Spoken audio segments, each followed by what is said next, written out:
Welcome to this episode of Wellness. My name is Apollo Sarah, and thank you for staying tuned right here at Sunrise at Sea on CTV. Today, I am back at the hospital, at the Kampala Hospital, and with me is Dr. Ntambi Charles. And before I go any further with this, I would like to let you know that Kampala Hospital is running the chronic care campaign that started on 14th of February, and it will be running all the way until the 31st of March. And some of the areas of focus during this campaign is the heart, the kidneys, hypertension, diabetes, and all these consultations can be done at subsidized prices. So there will be consultations, there will be also treatments, and everything else in between. Thank you, Dr. Ntambi, for joining me here again today. How are you? Hello, I'm privileged and honored to be back with you. All right. Yes. So today we're going to be discussing hypertension. Yes. What it is, what causes it, and is it the same thing as high blood pressure? Because a lot of people want to, to understand the concept. So doctor, what is hypertension? Once again, thank you. So I think we can start with splitting the atom. Okay. Yeah, so high blood pressure. So you cannot be hypertensive when you're not having a high blood pressure. Okay. But you can have a high blood pressure, but you're not hypertensive. Oh wow! And why is that so? It's all about the egg and the chicken. Okay. Which one came first? Which one came first? The egg and the chick. So hypertension is when you're having high blood pressure. But what causes it? Exactly. Like I said, the components of the pressure include the heart as the main function. Yes. How fast it beats, how hard it beats, the volume it's beating. Okay. That is the blood. You could have a good functioning heart, but it is pumping against a resistance. A resistance meaning there's a lot of fluid. The heart is pumping, perhaps because your kidneys are not working very well. Okay. Remember we said the kidneys remove fluid from your body. Yes. You could also be having a lot of fluid because when you pump, when your heart is pumping, it's pumping against a lot of resistance in your lungs. Okay. Because when the heart is pumping, it pumps blood to your lungs for oxygen and the rest of your body. Yes. Yes. So those few structures also affect what we call blood pressure. Okay. And so the coining of the diagnosis of blood pressure, hypertension is usually persistent high blood pressures over a period of time. Usually within 48 to 72 hours, if person is having persistently high blood pressure that is not explained by any other cause, we could coin the diagnosis of hypertension. So when you go into hypertension, you would know that there is a way it is also classified depending on what is causing it. All right.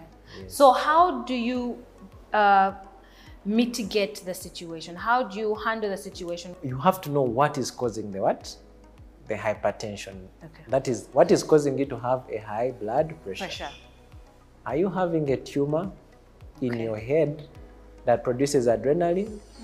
Are you having a tumor in your thyroid that produces hormones that make your heart beat faster? Okay.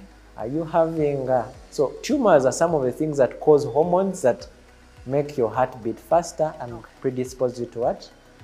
When you have kidney disease and the kidney no longer passes out fluid as it used to, you'll be at risk of having high blood pressure.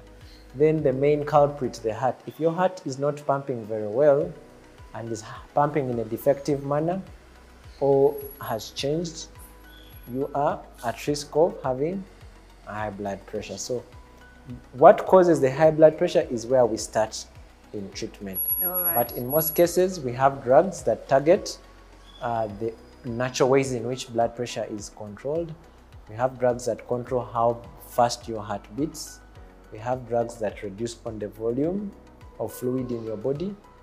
And basically also treating any injuries, because you could have acuteness of pressure, what you usually see in mothers that are pregnant. You have seen them and that they are diagnosed with high blood pressure.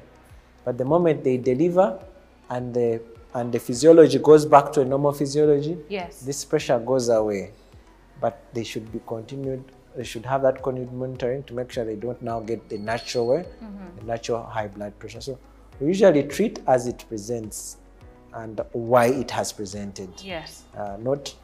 But of course using the different agents that we usually use. All right, so doctor, before we talk about the chronic care campaign, let's discuss low blood pressure, because we've been talking about high blood pressure. So what about low blood pressure? So is it just as dangerous as high blood pressure? Yeah, so they are both deadly, only that maybe the mechanisms are a bit slightly different, but the end justifies the mean. They will all cause a mortality. Whether you're killed by a knife or a poison, it is all death. Yes. So they will both cause mortality if not mitigated. Okay. So low blood pressure, we are looking at the systolic again and diastolic. Yes. Our targeted systolic is 100 and systolic is really 60. Okay. Once we start going below those ones, we are going into the low blood pressures. All right. Yeah, that is for adults. I'm giving you adults. Just take note, pressures for children are subject to their weight, age, sex. Okay. So we measure the pressure and we have blood pressure charts for children. Okay. So do not get an adult curve, then you measure for a baby and then you say this is hypertension, hypotension. Yes. After measuring the baby's blood pressure using the adequate size of a cuff, yes, we have charts. The cuff is the... Yeah, there's a machine. The thing that you wrap around the arm. Before you. This gives us an idea of which blood pressure. So using the different blood pressure charts, we can get to know which blood pressure this patient has, or whether this pediatric patient has blood pressure or not. So just that was a reminder. For babies or children, we have their charts that are used to determine whether the pressure is high or low. But off-head for adults, a low blood pressure is a systolic of less than 100 and the diastolic less than 60, and these are millimeters of mercury when we are monitoring. So what could cause this? Exactly. Acute blood loss. You are involved in an accident and you're bleeding. You may not be bleeding outside, but you're bleeding inside. They do your pressure, you have pain in the stomach, you are having dizziness. That means you're losing blood on the inside and your pressure is what? Going down. Is going down. Yes. So once a trained medical practitioner does your pressure and sees that, in view of the history, they'll know maybe you're losing blood internally. Yes. If you're losing blood externally, that will be obvious. Let me say you have a gunshot wound and you are obviously losing blood through your chest or a wound on your leg, a fracture. When they do your pressure, it will significantly be low.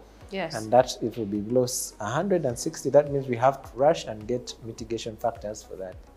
For people who are doing surgeries, that is obvious, bleeding. And then what we have is for systemic infection. Sometimes when you get very bad infections and your body is overwhelmed, the fluid leaves the vessels. Fluid is supposed to be in the vessels. It goes to the other parts of other compartments, and this one generally lowers the pressure. If you don't have fluids in the pipe, which are the vessels, your pressure will what? Reduce. Then the other problem is if the heart is not functioning very well and cannot pump very well, it means the fluid is going to be static. Meaning the pressure is going to drop. Just like if you don't have anything pumping, so whenever you have a heart problem that affects its function and ability to pump, the pressure will lower. All right, thank you so much, Dr. Charles. That was very insightful and very helpful. So there you had it. The chronic care campaign is running all the way until the 31st of March. So please make it a point. Make some time to come and check and make sure that your body is working the way it is supposed to work. And chronic care starts with prevention. So if you prevent it, you're not going to find yourself struggling or suffering with a number of diseases later on. They'll be checking on your heart, your kidneys, your livers, your lungs. Just come and have a holistic medical checkup. Well, that's all I had for you on this segment of Wellness. My name is Apollo Sarah, but keep watching Sunrise at Sea and don't blink.